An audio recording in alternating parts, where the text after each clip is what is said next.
I mean, our guys, they understand. They have a good feel for when they are and when they're not playing the way we need to play. And I saw Josh as I was kind of bringing everybody up, and he looked at me, and I just knew he was seeing it like I was, and then the entire team was on the same vibe.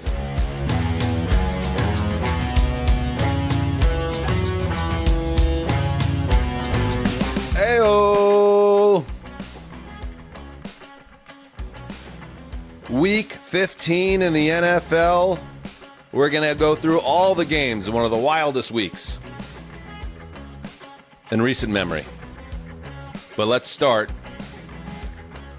with the team that pulled off the great comeback of Week 15, the Buffalo Bills. And, of course, that was Sean McDermott talking about the indomitable spirit of one Josh Allen and the spirit, the never-say-die spirit that exists when Josh Allen, the reigning MVP, is your quarterback, because it is the Buffalo Bills who were the biggest story of Week 15. What they pulled off in Foxborough, down 21-0 in the second quarter, rally all the way back, putting 5 straight touchdown drives on the Patriots en route to a 35-31 win on what was supposed to be T-shirt and hat day. Not since, and don't worry, Patriots fans, I won't rub the salt in the wound too much in this show. Maybe not, but not since Game 6 in '86. When they had to hurry all the champagne out of the clubhouse after the Buckner era, did they have to get the celebration gear out of the sight of a New England sports team. This was supposed to be a T-shirt and hat day for the Pats. Instead, it's a look in the mirror day, because they blew a lead that no one expected them to blow. Final score, as I said, 35-31. We're going to start right there. Connor, you had eyes on this game. I think we all had eyes on it, but you were assigned to it, so you're going to get us into the conversation, which was just a major statement of intent by the Bills, who very much have their designs not just on the AFC East, but Super Bowl 59 in San Francisco.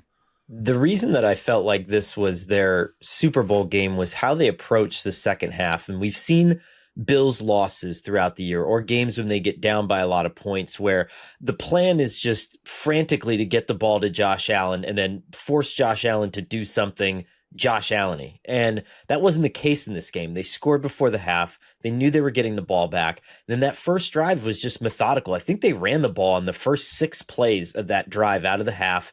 And while some of them were designed Josh Allen runs or one scramble, it was mostly like, hey, we're not leaving our game plan. We're not vacating what we came here to do. And I thought it just showed an incredible amount of maturity. And you just get those little plays. This defense was horrible, New England or Buffalo, but you get those little Matt Milano plays, those little Bosa plays, and it's just enough to push you over the edge and just enough to make you believe that the Super Bowl is theirs. I mean, I think that the AFC is theirs for sure. It's and their dress rehearsal for this was last week, when they learned to do the same thing against the Bengals in a critical kind of season-defining win.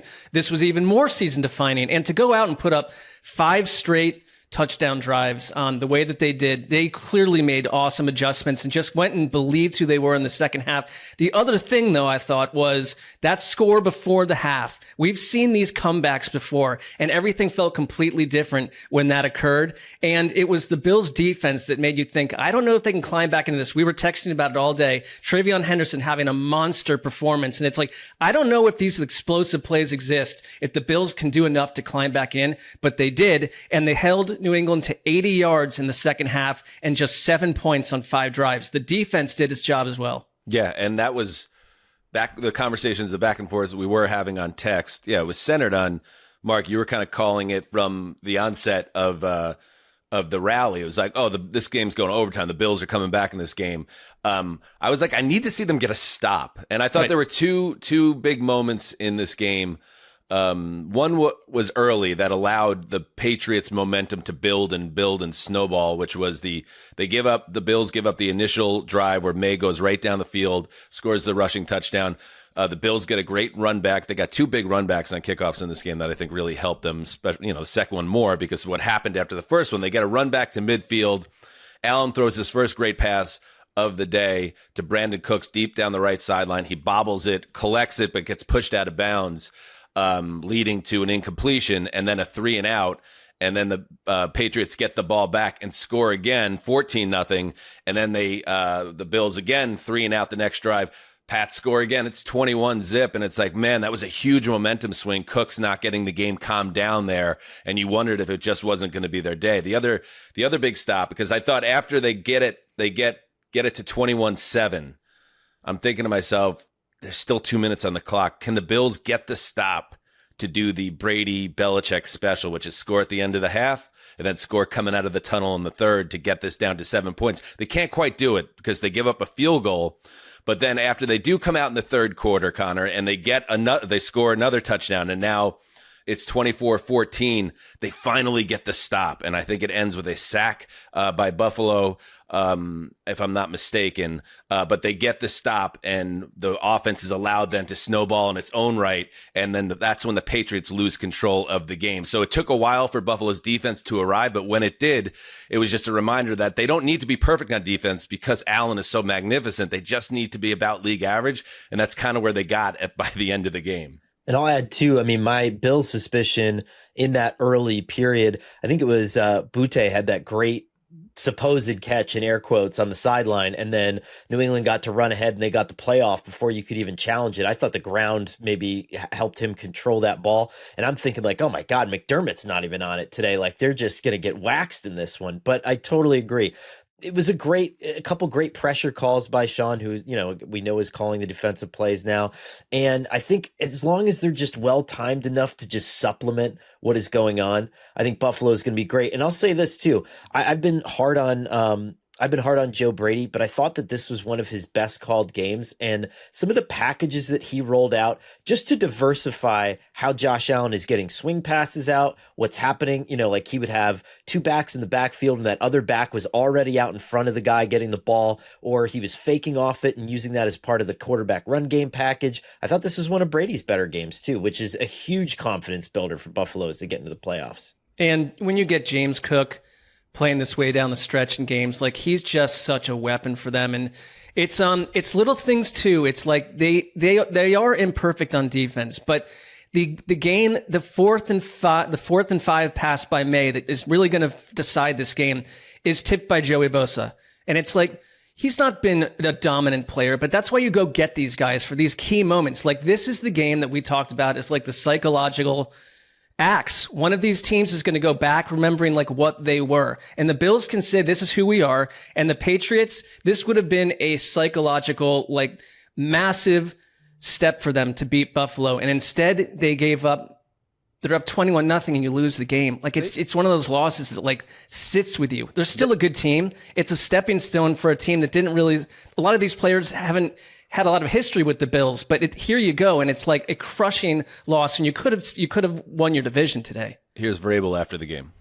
We were very prepared for this team. We were going to need 60 minutes to beat this team. It's a good football team, and we had a lot of good football in there, and we had some, a lot of plays that, a few plays that we'd like to have back that we'll have to learn from them.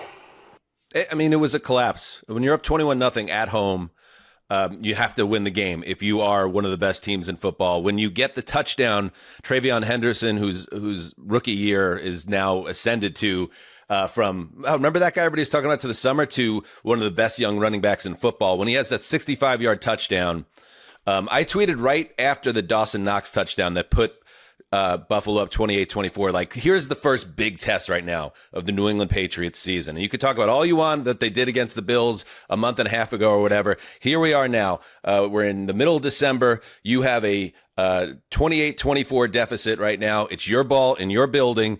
And what do? They rip off a 65-yard touchdown run to go back up 31-28. And that's when Vrabel's defense needs to get the stop. And instead, they let the Bills go right down the field. 7 plays, 65 yards for the touchdown, and then after they get 2 more stops, Buffalo on defense, as they just got stronger and stronger as the game progressed. It was a failure of the big test, and like Mark said, this doesn't mean the Patriots are phonies or bad, okay? But it's like dynasties do not materialize overnight. They take time. They are earned. They're forged by fire. And they're not built off the backs of the Saints and the Titans and the Jets and the Giants. Great teams come out of the rubble of losses like this collapse. You're supposed to learn from them, like playoff heartbreak, getting knocked down, picking yourself back up so you can run through the brick wall that just put you on your ass. And the Patriots will get their chance in the weeks ahead to show what they're made of. But today, to me, was a test, and it's when they ultimately failed. And seeing how they bounce back from this starting next Sunday night in Baltimore is going to be fascinating. And I thought you were dead on with that. That stat blew my mind that when they got the ball right before the Travion Henderson score, it was the first time that they were trailing in the fourth quarter since week 3 against Pittsburgh. That's insane. Like, they've gone months and months of the season without facing this kind of attrition. And for the most part, I mean, what you really want is for it not to look too big for Drake May. And I don't think it ever really did. It's just the fact that Buffalo, you bring in Bosa for a reason. And while he's not going to be spectacular at this point for 4 quarters, he's going to help you close games in a way that you hoped Von Miller did and just didn't. And I think that that's kind of another good sign for Buffalo, is that these guys that you're putting in little positions just to do these things late in games are also getting them done. And your key, if you're the Patriots, is, okay, it's not a micro collapse, but the macro collapse would be over the next 3 weeks, you lose the division. Buffalo has sandwiched around an Eagles game, tilts with the Browns and Jets. So they're either going 3-0 or 2-1, and you've now you haven't swept them, and so you're vulnerable. We'll 2 last points, and then we're going to move on. Number 1, entering today, the Patriots had won 104 consecutive home games when leading by 21-plus points.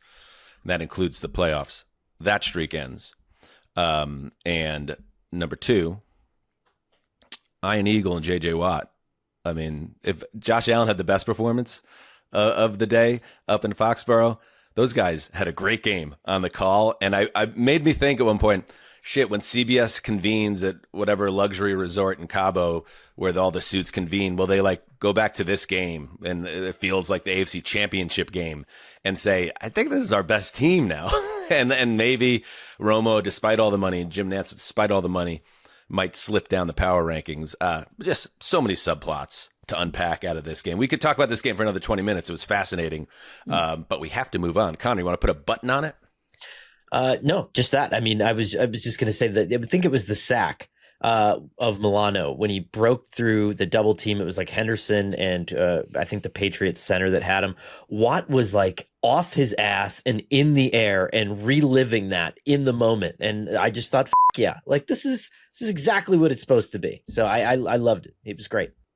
Put the hats, put the t-shirts back in the closet for at least 1 week. All right, Mark.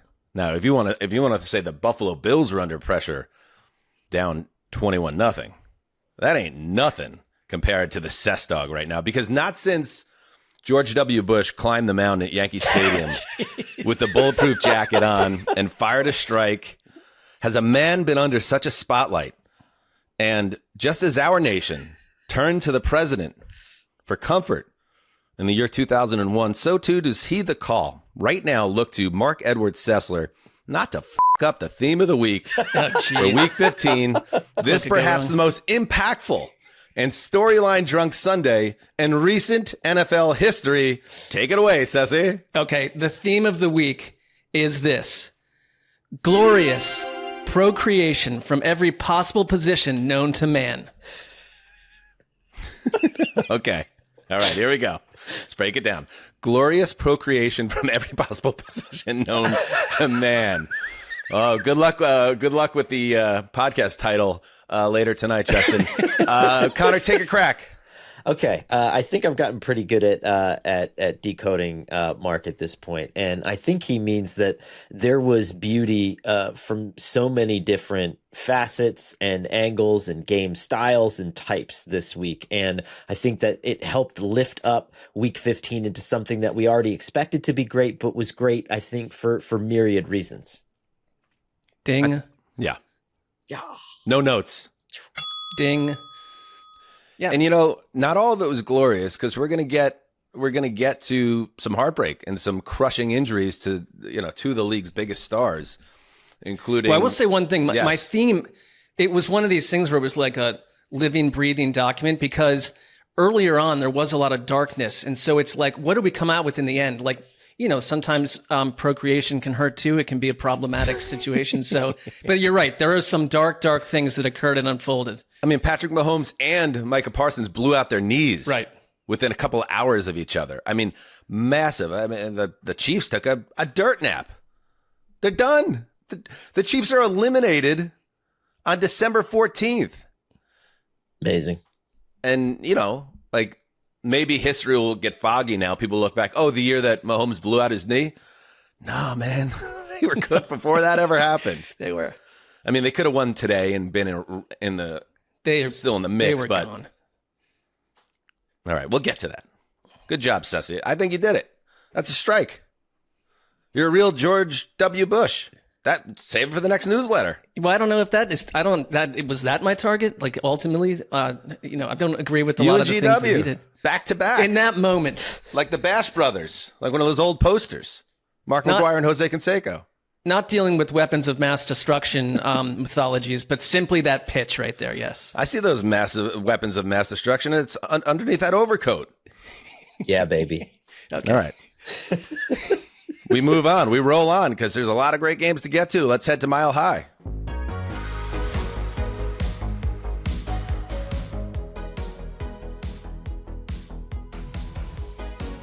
I mean, dismiss the Denver Broncos at your own peril, but they continue to ace every test on their schedule. Bo Nix tied his career high, 4 touchdown passes. And the Denver defense does what the Denver defense does. Putting Jordan Love into a funk in the second half as the Broncos take the game 34-26 over the Packers, who, as we said, lost Micah Parsons to a season-ending knee injury. It's a torn ACL. That's a crushing setback for the Packers. Let's just start here. I mean, if you fashioned the Packers a true Super Bowl contender, and I did, certainly, I think I had them 3. They're 3 in our power rankings for a reason. He was the difference maker. When that trade went down, that was like, okay, that's the guy. That's the final piece. If this all comes together, we'll look back on it. And now he's gone. So how the Packers respond to that and respond off this loss now at 9-4-1 it will be fascinating. And you just feel terribly for Parsons. And but that's just the nature of the game. So the Broncos 11 straight wins.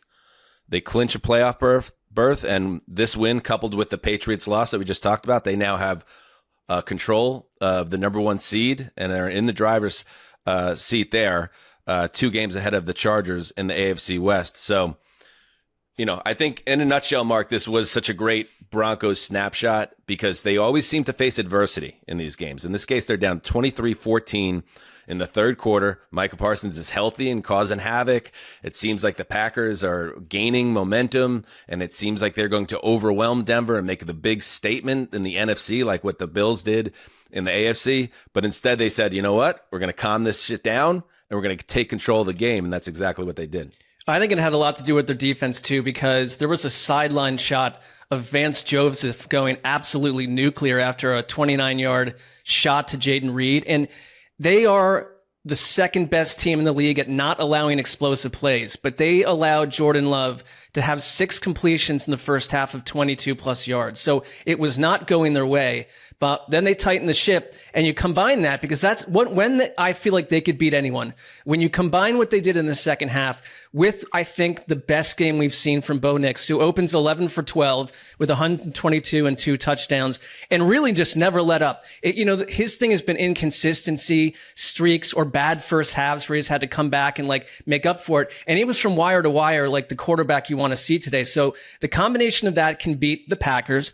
They can beat pretty much anyone. I don't know about Buffalo, but I do think they're good enough to get to the AFC title game if you get these players to play this way, especially at quarterback. And let's be real. I mean, if they do hold on to this number 1 seed, you get a week off, and then everything goes through Mile High where they've been unstoppable. I mean, Tough place to play. This is perfectly set up, and yeah, when their backs are against the wall in this game, their superstar cornerback Patrick Surtain made the game-changing play. He's in coverage on Christian Watson. He picks the pass off. He lands on Watson, injuring Watson inadvertently and knocking Watson out of the game, which was a big problem for Jordan Love. And then they turn that into points, and they kind of never look back from there. So they check so many boxes, Connor, and one of them is like, who are the guys? Who are the dudes? And that's one of the crushing things about the Packers. Like Parsons was the Jenga piece of their defense. Surtain is for the Broncos, and he helped them come up with yet another comeback here. So this was on simultaneously. I was locked into a cable fiasco here where I could only watch the Rams or the Broncos at once, and I obviously had some massive lock onions hanging on that Rams More game. Like misadventures in cable television. Yeah, right. But what it seemed like Adventures in cable television. It's wild out there in 1997. It gets crazy for Connor. But it seemed like they did this all despite the best efforts of Sean Payton. Like, it seemed like every time I was turning the Broncos game on, he was making some very strange situational coaching decisions that did not seem to add anything to the situation. I mean, how about the way he closed out the game in two situations, rather than punting or playing it safe from midfield when it's a one-score game? He turns it loose on fourth down, incompletion, and then late in the game, I think with about 2 minutes to play, I might be off a little bit on that, but they decide to run it on 4th and 3, I believe it was, instead of punting it deep. That fails too, so they fail on 2 attempts to close the game, and I understand. It's like, I get he believes in his offense and his dudes, but he left them wide open. And if that would have ever turned into a Packers touchdown and 2-point conversion that somehow led to them losing the game, he would have been killed for it. But instead, he survives. And here is one of the main reasons why the Broncos survive and are in the driver's seat. Bo Nix, after the game, Tracy Wolfson, the Broncos, I think we might have talked about this on Thursday, they were underdogs in their building on a 10-game winning streak. And Wolfson did a nice job teeing up the quarterback about that. Bo, congratulations. What a game. You guys came in winners of 10 straight, now 11, but you were the underdogs. What did this team show against a really difficult Packers team? That we're the overdogs. That dude could be my quarterback, man. I like the cut of his jib. Don't you feel like there's going to be a section of people that just still don't believe in him? I mean, if that's still the case, go start watching the games. Start watching the games instead of just, whatever the highlights are telling you or what you're reading from certain people that might not like the cut of his jib. But to me, like, he's an imperfect player at times. He could be hot and cold. It might take him time to warm up. But when he does, he's always playing at his highest when the chips are down. And this game happened to be different, though. This game was one where he was locked in from the start and was able to secure a huge victory. On the opposite side of victory is Justin Graver, who locked against the Denver Broncos. And that quote from Bo Nix, who knows? Maybe he's a listener to heed the call. It might have been at you as well. That's one of those people who doesn't believe in the Broncos right there. I didn't. I admit, before this game, I thought their offense would really struggle against the Packers defense. And I'd love to say, I wasn't expecting Micah Parsons to tear his AC. No, they started pretty fast. I mean, I know they jumped out to the lead first and whatever. I'll eat the crow on this one. The Broncos impressed me. And I look forward to seeing how far they can get in the playoffs in a pretty weak AFC where all the quarterbacks seem to be falling out of the picture. So keep going up higher register as you finish the season. The higher I go, the more I can admit that I felt. If this makes you feel better, Justin, you did not have the most clueless lock of Week 15. So stay tuned. You might feel a little bit better about that. All right, there we go. Broncos in the driver's seat. Packers life without their best defensive player, maybe their best player altogether. What a crazy day. And we're just getting started. Let's take a break, and then we'll move to SoFi Stadium. Switching to Chime was one of the easiest financial moves I've ever made. I didn't just switch banks. I upgraded to a smarter, fee-free way to manage my money. No overdraft fees. Gotcha. No monthly fees. Gotcha. No minimum balances. Gotcha. Just banking that feels like it's finally on my side. Yeah, what really surprised me was how useful the MyPay feature is, being able to access up to $500 of your paycheck anytime and get paid up to 2 days early makes such a difference. I've never felt more in control of my paycheck, and honestly, I wish I'd had this years ago. Oh, if only there was a time machine, Sessdog. And you know what? Chime doesn't stop there. There's overdraft coverage you can count on, tools that help build credit history stress-free, and savings that earn up to 3.5 APY, which is way higher than what I used to get.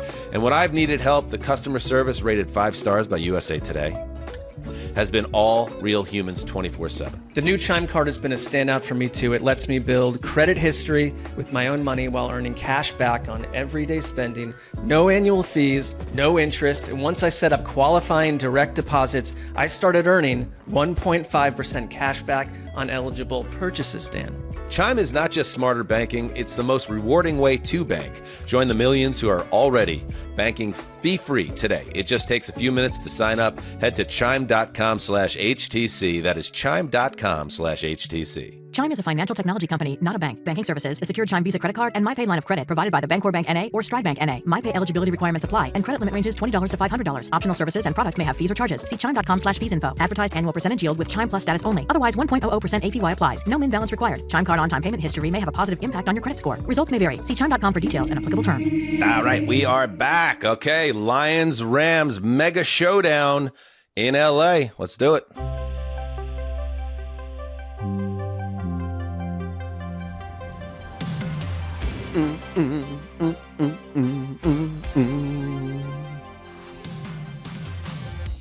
Matthew Stafford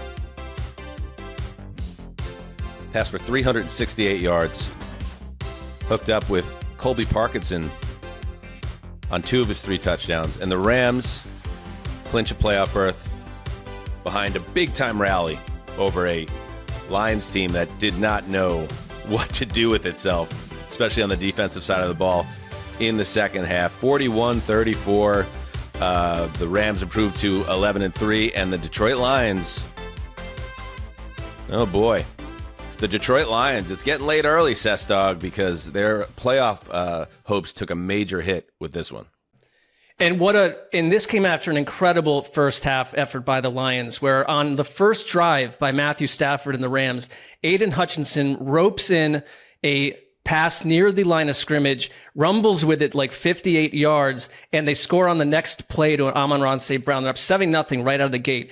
Stafford looked shaky on the next drive as well, and Puka Nacua had a really rare drop. And you're kind of thinking, like, are they throwing this team off? But the Rams go on to score on that drive. Karen Williams, it's tied, and from there, the Rams were just simply unstoppable. And I have not seen a performance like this from a wide receiver this season. Puka Nacua was literally incredible. Career high 9 catches, 181 yards. At one point, it looked like he got severely injured, but it was simply cramps. And they brought him back in a couple minutes later, and he does a sweep to help end the game. Yes. It was a fascinating performance by both teams because they combined for 915 yards. Amon-Ra St. Brown was equally a star to Puka Nacua for the first half of this game. Goff was so super dialed in, but the Rams are just unstoppable. And the one thing they can do is sort of break you down with that run game. It was drive after drive after drive, and Stafford just got totally dialed in, and they looked like the kind of team that I don't know how you beat them. I don't know how you beat them, because this was the best the Lions and their stars had to give the Rams, and it wasn't nearly enough. Not in the end. It's crazy too, because I keep watching these games and I look at like someone like Terrence Ferguson and I'm like, he's one of the best 3 or 4 players on the field and he's getting 2 targets a game. And there's going to be one playoff game where he has like 11 catches for 640 yards and 6 touchdowns. And you just know it's coming, and you can sense it with these teams that they can just hide star power and they're just using it as window dressing right now, but it's going to matter at some point. And the fact that they still haven't had to go there is pretty cool. Yeah, it's funny because watching this game, it's like at one point I tweeted about it. It's like, you know, the Rams don't seem quite like themselves. themselves in the first half. They didn't have any penalties until late in the game, so it wasn't like sloppy from that standpoint. But there were a couple kind of botched snaps on shotguns with Stafford. His passes, his timing seemed a little bit off. He had the interception, obviously, that set up the first touchdown. The pass rush wasn't getting home against Goff, which kind of surprised me, quite frankly, how much time Goff had in this game. And yet, even in an imperfect game, to your point, once they turn it on, and especially once the offense locks in, there's no team in the league outside maybe Buffalo, when Buffalo gets on one of their runs, where it's just like, you're done. There's no stopping them once the engine starts turning. And this is a game where Devontae Adams exits with a hamstring. Looked like the type of hamstring, and they're playing on a short week this week. I'd be very surprised if you see him on Thursday night. You might not even see him till January. You never know but with these guys. But if you take Adams out of the game, that's going to change some of the things they can do. But I thought it was even telling on that. He goes out with the hamstring injury, and then a couple plays later, they're in the end zone anyway on a touchdown pass to the tight end. So Stafford can do anything he wants if you give him the time. The pass protection, another thing, the pass protection wasn't always great in this game for Stafford. He took some shots. It's something you got to watch out for. But even in a non-clean game by Ram standards, when they've been in full flight this season, it still was enough to run the Lions out of the building ultimately. I think also it was another example of them not shying away from 13 personnel, but leaning into it. We've heard a lot about that, but they have tight ends who can catch the ball, who are weapons. And also it's not out of like fear that they're doing that. It's out of absolute strength. And the running back group, like Karen Williams is just like, he is on one. Blake Corum, the same. They antidote each other so well, and they both stay fresh and hammer you down the stretch. And it leaves the Detroit Lions with a 40% chance to make the playoffs. Had they won, it would have been 73%. So it is a game changer for Detroit. I have it. According to ESPN analytics, it's down to 34%. Well, that could have been from other game results too, but that's where it was before the game. They have a 1 in 3 chance of getting in. I think everybody wants, the Lions to get in, unless you're an NFC North fan of a different team, Connor. But like, it's getting to the point now where we said this about the Chiefs, and now the Chiefs are history. But with the Lions, like, they keep kind of telling us who they are over and over again, that they can't do enough on defense to put together complete games. It's putting too much pressure on the offense on a week-by-week basis. And on a day where the Rams did a nice job bottling up Jahmyr Gibbs, it made them once again look not quite as dynamic as they've been in the past. Yeah, just the inability to put two good offensive halves together. But on the Rams side of that, I mean, the adjustments that were made on halftime, it was like 270 yards from the Lions in the first half and then 110 in the second half. And Shula has been one of the best second half adjustment defensive coordinators in the NFL, a hallmark of that Super Bowl team when they had Brandon Staley, who was also that way, got a head coaching job afterwards. So something to think about there. You're right. The Lions came out after a super hot first half with 3 straight punts and didn't really work the way out of that the way that you'd want. People will kill us if we don't show an image of this Colby Parkinson touchdown where he is clearly not, they sent this to review. He's clearly not at the line of scrimmage. He's not at the end zone. He did not break the plane, and they called this a touchdown. And it's like, this went to review. I was left baffled. Everyone was. I knew what it was immediately, and that's why I was surprised why Burkhardt and Brady whiffed on it. Because you saw the ball moving, and that's where the Lions came up. I think Thomas, the defender, comes up, and he's going incomplete. And it was like when it was clear that he was down short at this point. So the only thing that it could have been was he didn't actually secure it until he was over the goal line, which is exactly what happened according to replay officials. Now, you could argue that there was no clear angle that that's indeed what happened, but that's what the call was. Even when Brady and Burkhardt came back, they're like, I still don't understand it. The ball's moving when he's down here, but when he secures it, he's on the goal line. And let's be honest, the Rams are going in the end zone either way on this. Right. But I mean, it's, I guess I thought Brady and Burkhardt, another team that's on the rise, I think, had a good game here. In fact, you have a Brady went full Vilma at one point, which I don't usually endorse Jonathan Vilma broadcasting techniques, but it's kind of funnier when it's Tom Brady. Let's play this, Justin. And then a one ball by Stafford. How many of these have we seen in this building?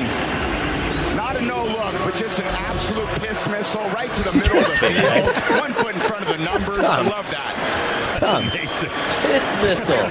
Burkhart's like, that's amazing. Tom, listen, we're not wilting flowers over here at Heed the Call. We love it. But when you're the number one team for Fox on national television on Sunday afternoon, piss missile is not the preferred nomenclature. That's all.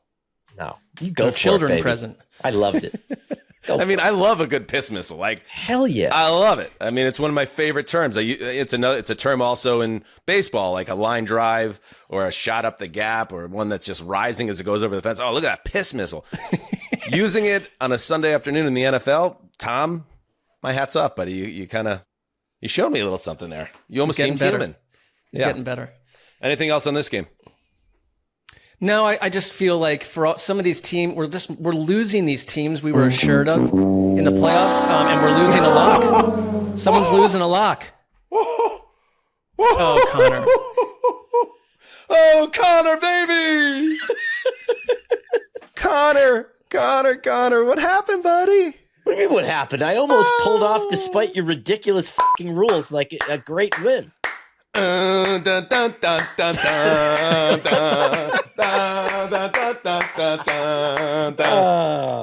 shit. Mark, you could back me up on this. Justin, you can back me up on this. Connor talking so much shit in our text thread about just wait until, because if you don't know, if you didn't you didn't listen to the Thursday show, Connor locked up the Rams looking for an easy victory. And what happens? They're outside the lock zone. They were at, what was it, 6.5? 6 flat. 6. So when you go over 5 or above, you got to double the spread cover. So he had to cover 12. And then late, Mark, in the game, what is it? They have it covered, and he is doing victory dances in the text thread.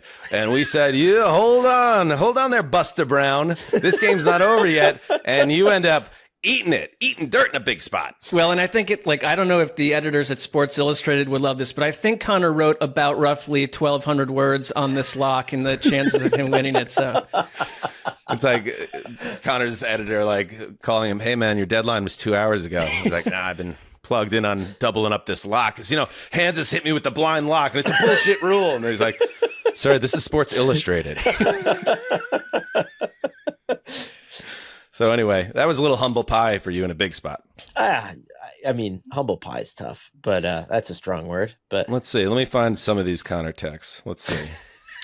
There was a bit of controversy after the show because when I made the board with the spreads, let's talk about that shit, huh? It was a 6-point spread, but by the time the episode actually came out after Thursday Night Football that night, it had dropped to 5.5. Yeah, but that's not how it works. Yeah, that's 11 points. A bunch change. 12 points. Either way, doesn't matter. Rams only won by 7, so you still would have lost, Connor. Sorry. Yeah. I mean, are we doing any quality control at what time? Graver's checking all these? Are they uniform across the board? There's a lot of questions I have about how. Well, we're not supposed to look at them, so that is a loophole that perhaps. Imagine Justin having access to the spreads and still doing as poorly as he's doing in the competition. By the way, Goff, Connor, one text he had when it was in doubt. Goff picked 6. And I will donate $31 to the ASPCA to get a frozen dog out of the cold. That dog's still freezing its ass off wherever it is. Yeah, well, should have helped me win the game. And I think you said Jesus, your move, and so it's the fault of Jesus that right. Animal remains trapped. I mean, Connor, when you put it in God's hands, yeah. I was going to say a good Catholic boy using the Lord's name in vain. You were just spitting in the sky, as my mom would say. Don't spit in the sky. Whatever it takes to win. All right, let's head to Arrowhead.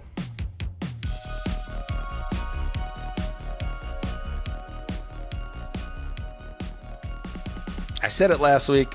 I said it to Sheil on his show. Don't mess around. Don't mess around with the Chargers in games like this. George Bernard Shaw, the Irish playwright, said, I learned long ago never to wrestle with the pig. You get dirty, and besides, the pig likes it. You're going to play a 16-13 game against the Chargers, you're going to fucking lose. Because the Bolts like rolling in the mud. Not only did they get a key win to move to 10-4 and solidify their playoff standings, they officially end the Chiefs' season. And yes, Patrick Mahomes in this game goes out with a knee injury, later diagnosed as a torn ACL, and he has the first major injury of his brilliant career. We'll see him next year, but not before a long rehab ahead. So a major, major shift in our league in this game. Mahomes going out. I guess we'll start there because that's the Chargers are the story because they're the team that's going to be in the playoffs, and the Chiefs obviously were a very flawed team ultimately this year. But when Patrick Mahomes tears his ACL, that's what we lead with. Here's a Mahomes tweet shortly after the game.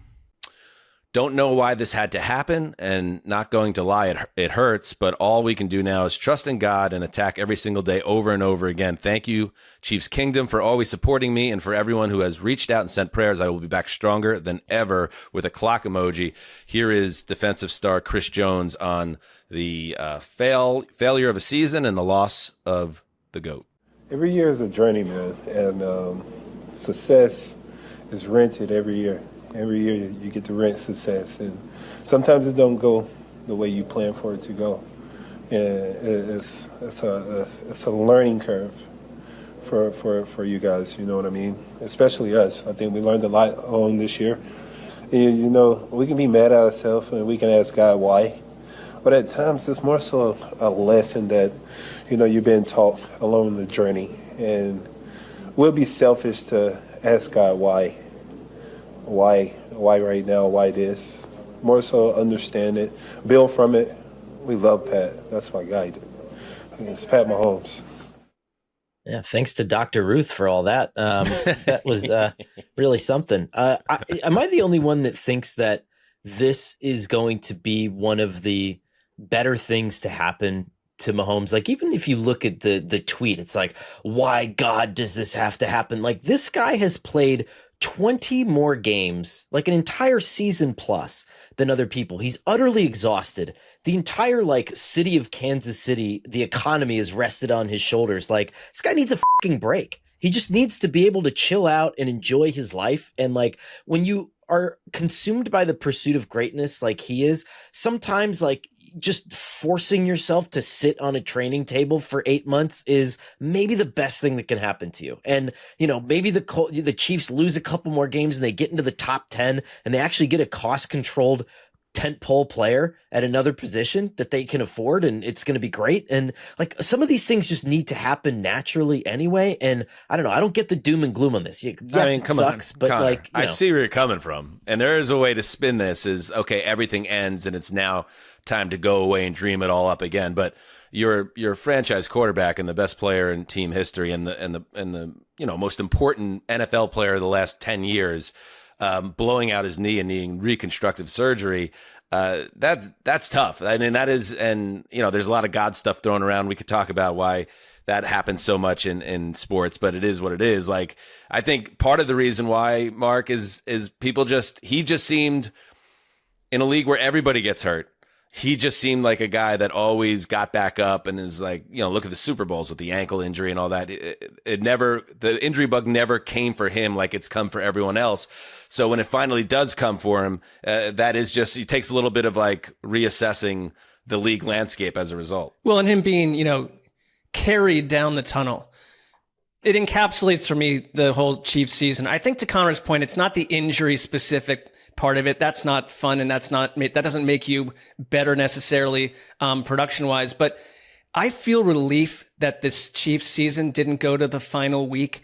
That it's just, let's be real. This is who we are as this team. They've got a lot of work to do beyond Patrick Mahomes' health all over that roster. And it's a bit of a wake up call. And yes, it is tough to do these seasons year after year where you're playing an extra 2, 3, 4 games, and they've done it as well as anyone, but it's this was not that team. And it was they ran up against the wrong Chargers team today. And I think it had a lot to do with a rubber stamped Jim Harbaugh type victory at home in tough weather. This Chargers team is not the pushover outfit that we've known for years. Although you weren't exaggerating, Connor. And just speaking to the greatness, he's an all-time player. He's played 21 playoff games in his career. And in that time, 17-4, 46 touchdowns, 10 interceptions, all the titles, 5 trips, I think, to the Super Bowl. It's an all-time player. So it's just, it's a massive story. And we're going to have Pete Sweeney on the show on Wednesday on the End Around show, a Flashpoint focus on the Chiefs and what comes next. And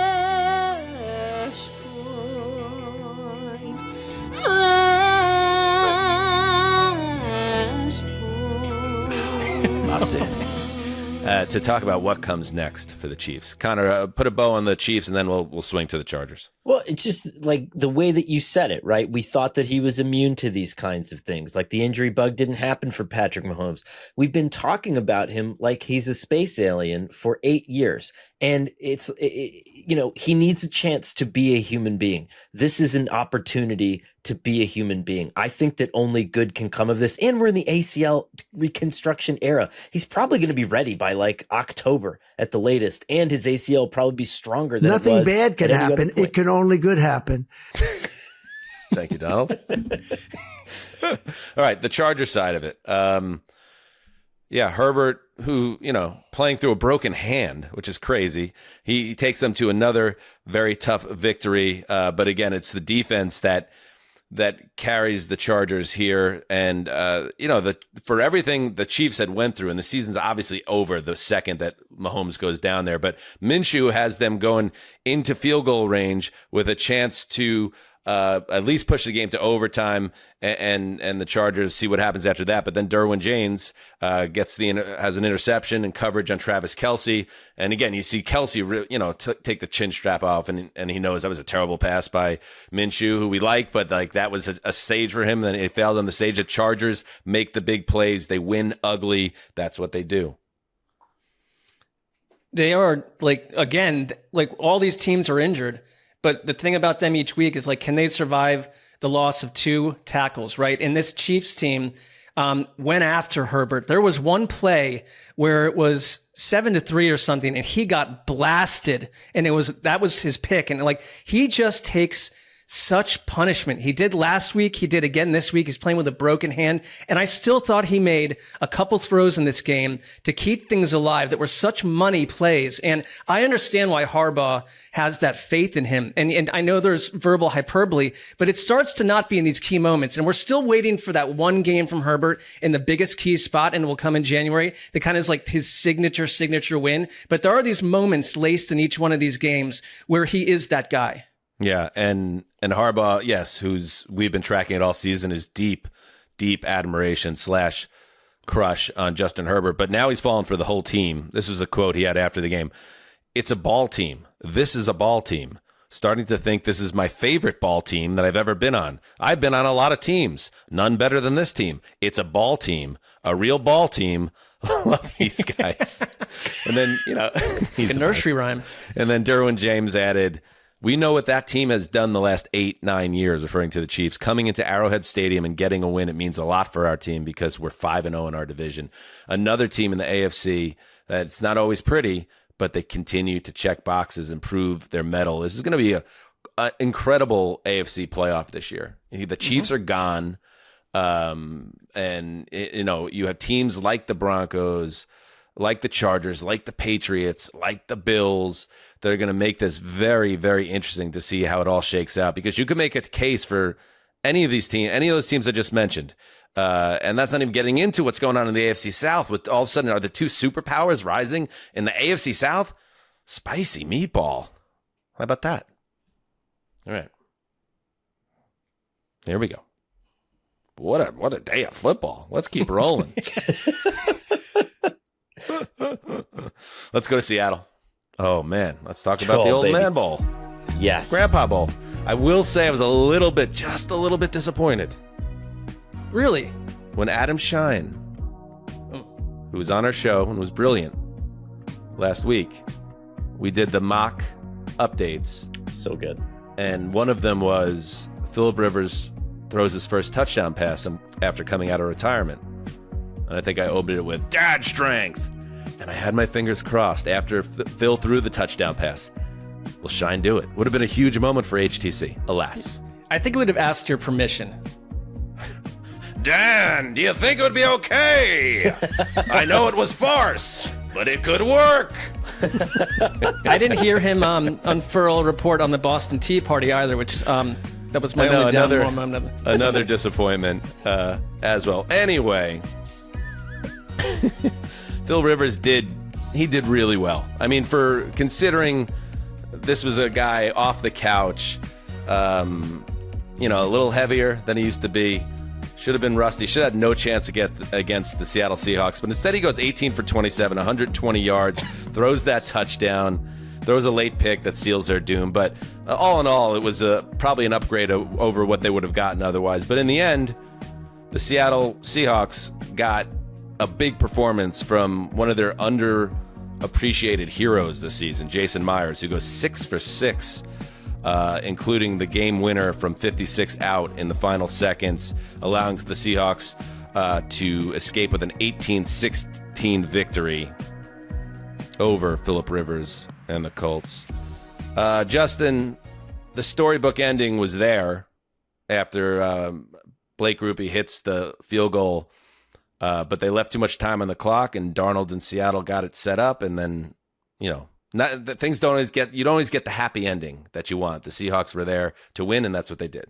Yeah, I think the happy ending was the friends we made along the way. And by that, I mean getting to see Phil go out there, sling the rock around. He looked a bit his age, but you could also I wouldn't say he was slinging it. He was kind of pushing it. Yeah.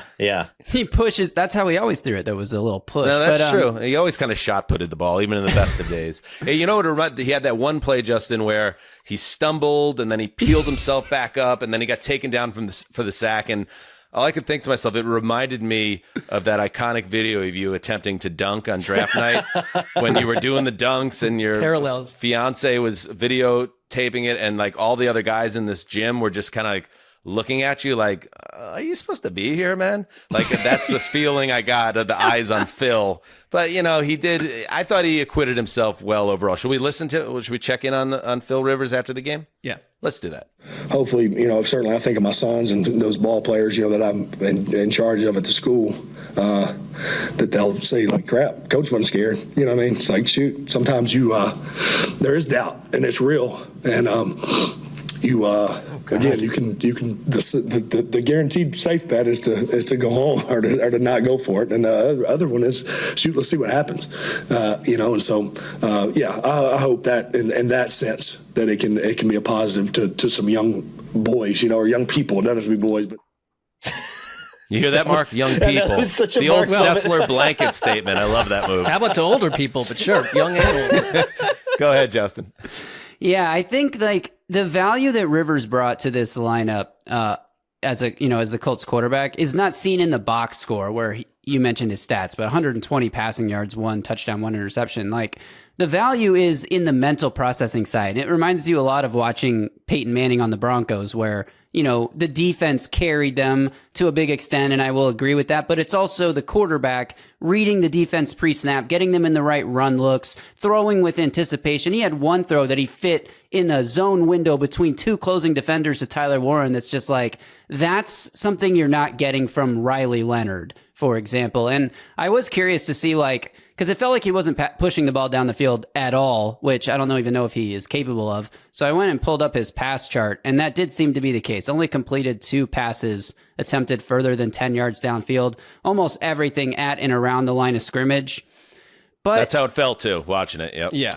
But that can work for a short period of time if you have a strong running game and if your defense is flying around. Like the Colts defense was just so aggressive and ferocious today against the Seahawks. They didn't give up a touchdown. They did give up, like you said, 6 field goals, which is why they lost the game. But when Grupe hit that one through with too much time left, I really thought the Colts defense was going to come up with another big stop. And Darnold found his weapons down the field, big chunk play after big chunk play, and they got in position to win the game. It's like the one little event that didn't quite go dramatically correct in certain ways that would have made today even more on tilt. But one thing I thought about, like the fact that watching Rivers along the sideline, I'm sure, you're in your first game. At one point I read a headline, Phillip Rivers has engineered his first scoring drive in 5 years. Like, it kind of struck me as like, it's been a long time. And it's like, even being on the sideline and you're still getting to know your teammates, like, he started to heat up emotionally and be the Phillip Rivers full of joy and fire that we've known in the past. And we're not going to get that deep ball. He had a couple, when he tried to throw deep, some awful stuff happened. So I don't know if that's possible, but what I do think is like, he's an incredible leader, and he might just become more and more comfortable to diagnose that Seahawks defense specifically in this quick a time, because that's not a defense he knew very well when he was still playing. Things have changed, and to go and do that today the way he did, and kind of right out of the gate, he looked, I wouldn't say comfortable, not physically, but he was there mentally. And it's like, that's Phillip Rivers, and that's what we're going to get. And I thought it was wonderful to watch. Daddy's taking his Prevagen, baby. But to your point, Justin, to add to that, I don't think that defense plays as well if you're just going to go with Riley Leonard. And I think that was a super spirited performance. But I think interesting, too, that much like the Colts, and earlier in the season, we were like, why is everybody giving Daniel Jones so much respect? Why aren't they just pounding Jonathan Taylor? I do think that we're starting to see some of the cracks in Seattle's offense in the same way, where, I mean, they were kind of pounding on Jackson Smith and Jigba. It was really until they started breaking off Shaheed's routes and trying to use him as more of like a 10 to 15 yard receiver that they started getting some of those chunk plays. And I do wonder if we saw a nice little blueprint on how to attack Seattle. Now, JSN ended up breaking out because he's going to break out. But another one of those teams that you're playing that doesn't have Phillip Rivers might already have 30 points at that point. You know what I mean? So I thought it was this is one of those blueprint games that I think could maybe matter further on towards the end of the season.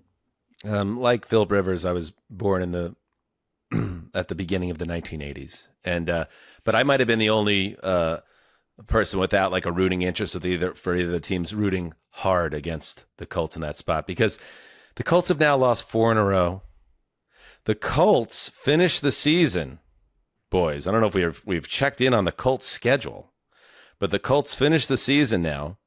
Home 49ers, home Jaguars, at Texans.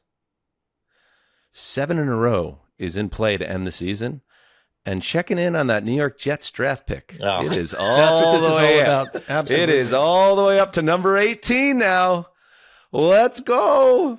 Father Time is undefeated, baby. I think they could go 2-1 in this stretch and beat the Texans. I don't think they're out of it. I don't think they're out of it. I agree. I think like they're you going said, to go 2-1. The defense feels confident that the other side of the ball can at least give them something, to the point where, like, when Brady showed up in Tampa Bay, it was like all of a sudden their defense was a top unit in the league because they know who's on the other side. Yep. And I think that can be a big factor. Counterpoint. The Colts played defense above their punching weight in this game because of all the juice around this game, and now the slow deflation of their season. That's also but they possible. were missing Sauce Gardner. DeForest They Buckner's sure not in there. That's the way it is. They missed Ward. They missed Gardner. They missed Daniel Jones. They can't run the ball anymore. They got a 44-year-old quarterback behind center who can't throw the ball more than 10 yards downfield. I'm just saying. It would have been a great story. But it's also possible this team is going to end the season on a 7-game losing streak. It is certainly possible. When you want to make an argument for the NFL to be rigged, they're playing San Francisco on Monday Night Football. Oh, cool. That's fun. Like, we get the Rivers Monday night game too. Hell At least yeah. we're getting that out of this season. That is cool. That's fun. And Dan, when you're doing your little like song and dance here, like to celebrate, like it brings back memories of when you'd get into an argument with your guy friends at the 6th grade lunch table, and like some guys just like taking W's for something it has nothing to do with. But I do, Mark. It has everything to do with me. I'm a fan of the New York Jets. The Colts' success or failure directly impacts. From a larger dramatic angle, we would have wanted Phillip Rivers to win that game. Yeah, right. Come on, man. You did. I wanted him to play well and lose. He kind of did.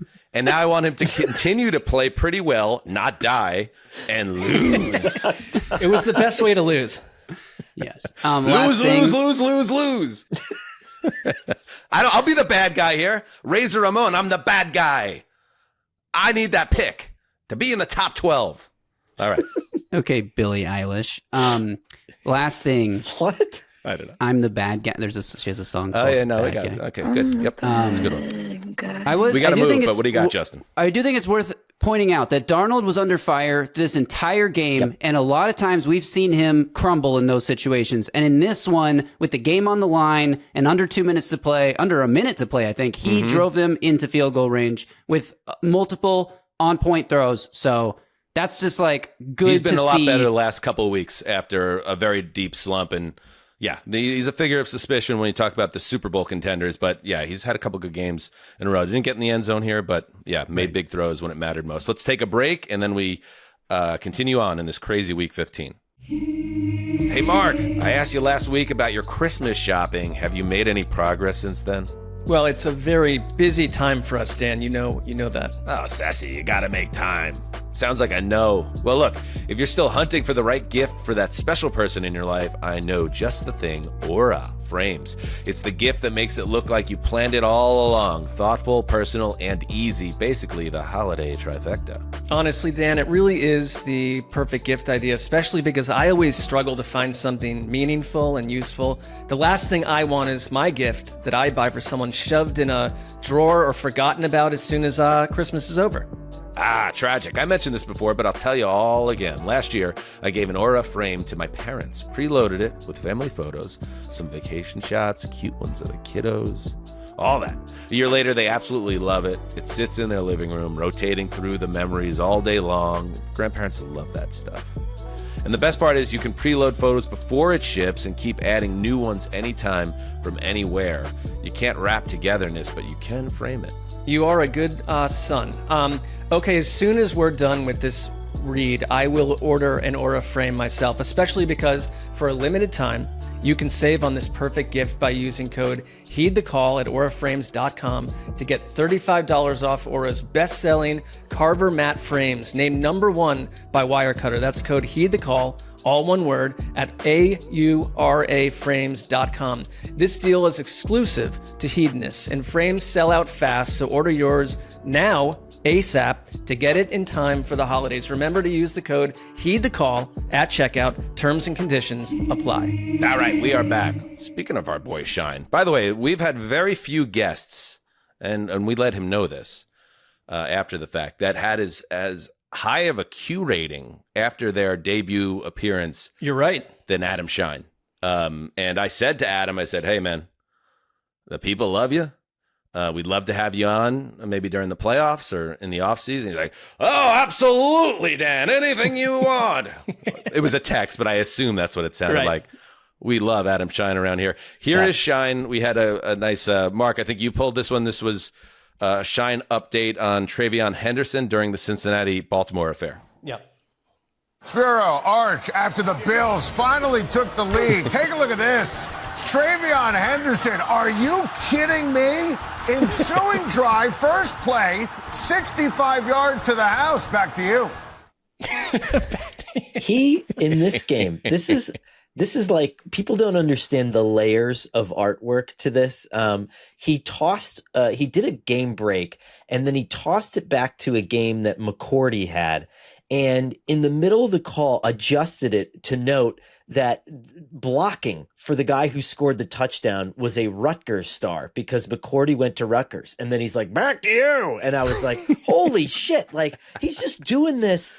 Like, I mean, do you know how fast you have to write these things and how rapid that goes? He's brilliant at this. And to his credit, also on that one we just played, like, I think the team that he, like, whoever, Pittsburgh or I don't know who had the ball, they were moving maybe a little faster than everyone expected, because the way he wraps that up back to you, it's like the play is starting again, and he fully understands, I got to get out of here. He's just amazing at this job. Such a pro. He's so hot, too. Oh, wait. No, I think we're getting too far. We're taking it too far now. This is a little bit too much. He has nice hair. Very nice hair. Great hair. He's got everything going for him.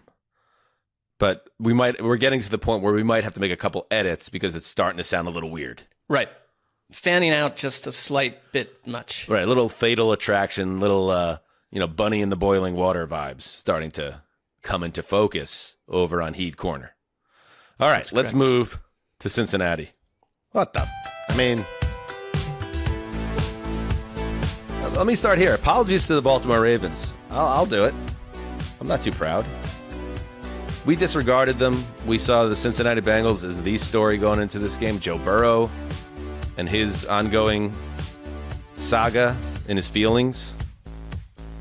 It's like just playing Welcome to the Black Parade on repeat in his bedroom.